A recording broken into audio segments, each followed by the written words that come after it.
When you hear the word drums, most people think of Travis Barker, Tommy Lee, loud music, rock and roll. But for others who know the history, it's more like Indians, Africans, and many other older tribes. When we want to communicate, we just pick up the phone, call, or text. But for Indians, they didn't have these resources at their disposal. According to Jeremy Priven, the drum was a way for ancient tribes to communicate.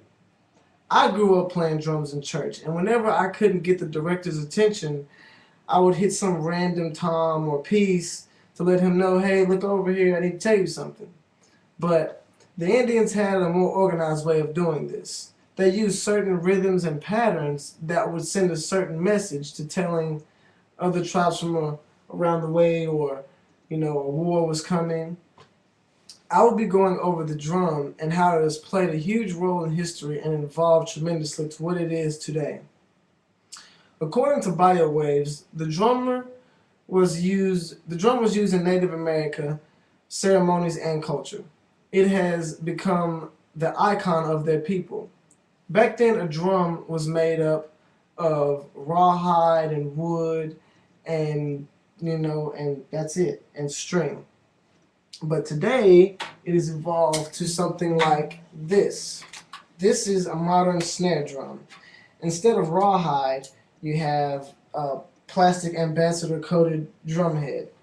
Um, you still have the wood that the Native Americans use, but usually they put a plastic covering or something over just for decoratory purposes. The Indians, when they wanted to decorate their drums, they would draw animals or put pictures along it to personalize their drum, and no one else would touch their drum. This is a snare drum, so it has an extra piece on it that wasn't made until like 1935. So, um, um, according to Indian tradition, the drum was much more than just skin and wood. To Indians, it was a living being and a precious member of their family. It was like a tool connecting them to the spirit. Drums have been used for thousands of years in every country for healing, dancing, chanting, and singing. According to the Native American style, the drum is not just an instrument, it's a living family member, and therefore it was understandable to not let anyone else use or touch their drum. I have a brother who has also played the drums for a long time, and one day I actually saw him go up to a drummer while he was playing the drums in church and take his sticks out of the drummer's hand. So for some drummers, this is still tradition. They're very personal with their own stuff. The thing about the drum, most people think the sound is produced from the body, but it is actually from the vibrations when you hit it. How tight you make the head is how low or high the pitch will be.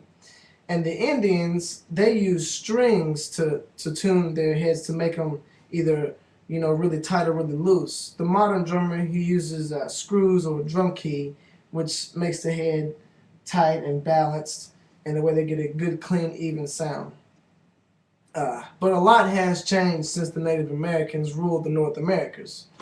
Drums were still used almost the same. According to Alan Chateau, in the 19th century, drums were used in warfare to drive fear into the enemy, which is still a way of communication.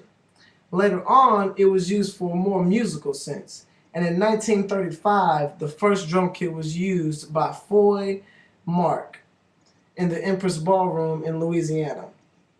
It consisted of a snare drum, cymbals, a bass drum, and 3 cowbells. Today's modern drum set, and today you have the average is 3 toms, a snare drum, a bass, hi-hat, and cymbals. You can also add percussionary instruments such as cowbells or tambourine. There's a lot of more accessories available today, more than what there was 50 years ago. Um, all in all, the drums represent the heartbeat and the tempo and the foundation of music. And since 3000 BC, they have been on the scene, and they will continue to be on the scene for as long as there are musicians and people that are making music. The drum is the tempo, and it keeps everything together in a sound manner, it's the foundation.